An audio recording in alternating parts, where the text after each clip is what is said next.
This is the screencast for Lesson 17 in Stephen's C# 24-hour trainer.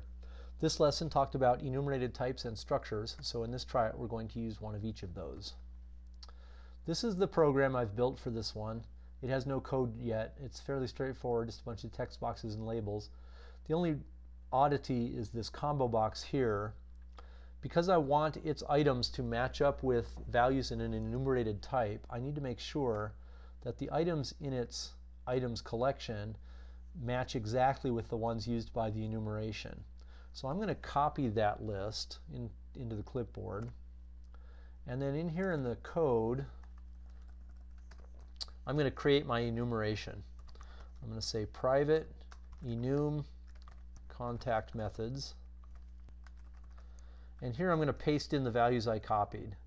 This way I'm sure that they match up. And I'm just going to go here and add my commas and format things so it looks pretty. And now I'm sure that these values match those displayed in the combo box. By default, this first value has value 0 when the enumerated value is stored as an integer. This has 1, 2, and 3. And that's also the same as the indexes used by the combo box, so that's a good thing. Now, if we look back here on this form, I need to store name, street, city, state, zip, email, phone, and contact method for these people. So to do that, I'm going to create a structure in here that has those fields. So I'm going to say private structure. I'm going to call this a person. Actually, I'll call it an address.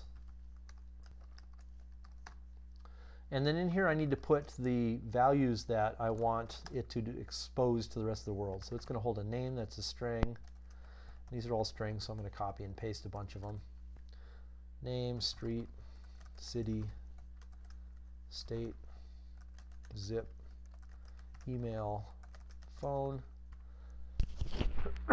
And then this last value I want to be of the enumerated type. So I'm going to say public contact methods preferred method.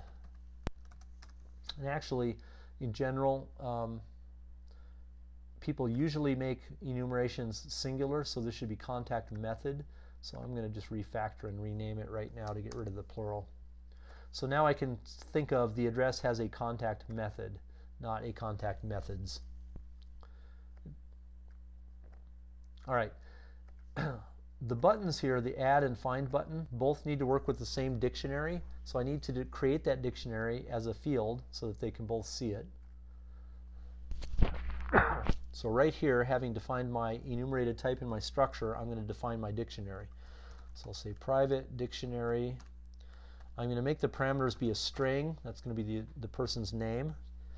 And an address object, or an address structure. That's going to contain all of these values and keep them all together. I'll call this addresses and set it equal to a new. We'll let IntelliSense help us fill that in. And there's the new dictionary. Now, just for certainty's sake, when the form starts, I want to make sure this combo box has a value. And initially, if we just run it like right now, it won't. So what I'm going to do is I'm going to give the form a load event handler, and in here I'm going to just select a value. So I'm going to say preferred contact method combo box dot selected index equals 0. That will select the first item in the combo box. Let me run the program just to take a look, and you can see none was selected there. So that's good. All right, next let's work on our buttons. Here's our add button. What this thing needs to do is create a new address object and save it in our dictionary. So I'm going to say address, new address equals new address. And now I'll fill in its values. So new address dot name equals whatever's in the name text box. New address dot street equals whatever's in the street text box. And so on. You can fill in the others. The only weird one here is that preferred contact method, which comes from the combo box, and it's not stored as a string, it's stored as the enumerated type. So what I need to do for that one is I'll say new address dot preferred method equals, I need to take the value from the combo box and turn it into this enumerated type.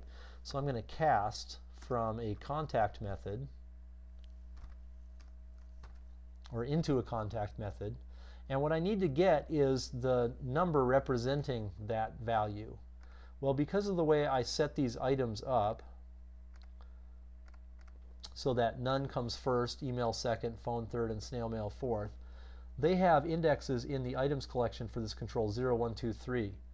And that's exactly what I need over here. So what I need to do is take the preferred contact method combo box dot selected index. I'll take that index, convert it into a contact method, and then save it in the preferred method property, the preferred method field of this new address object. So here's where you're doing the other fields. All right, now we have our new object, our new structure. All we need to do is save it in the dictionary. So I'll say addresses.add. Here we're going to use the string to identify this thing. It's going to be the person's name. I could either get it out of the text box or I can get it out of the new address thing. The new address structure already has it in there. And then for the value that I'm saving, it's the new address value.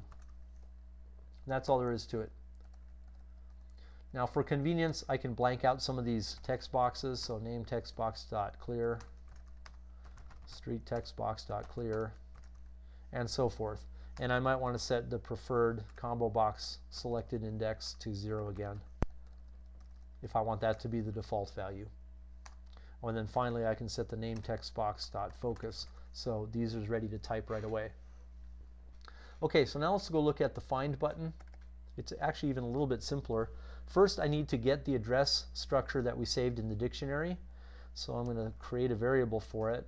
I'm going to call it selected address. And it's going to simply be, we'll look in the addresses dictionary, and for our key string we're going to use whatever the user typed into the name text box. So name text box.text. We don't even need to convert it into an integer or anything because this dictionary is using strings as its keys. So that gets us our selected address. Now we just need to display it. So we just say name text box.text equals selected address dot name. Street text box.text equals selected address dot street, and so on for the others.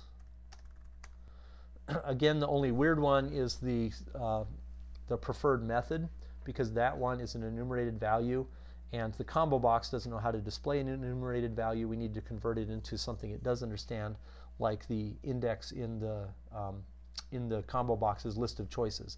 So I'm going to say preferred method combo box dot selected index equals, now the value of the enumerated type is an enumerated value. It's not an integer, so we need to convert it into an integer.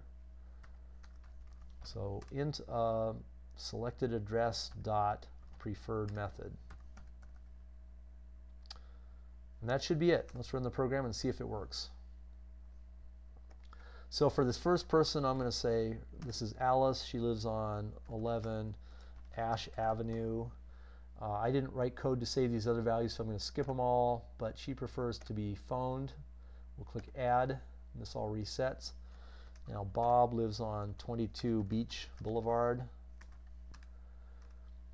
His preferred contact method is snail mail. We'll add that one. Now let's go back and find Alice. And you can see it retrieved 11 Ash Avenue and that she prefers the phone. Let's get Bob.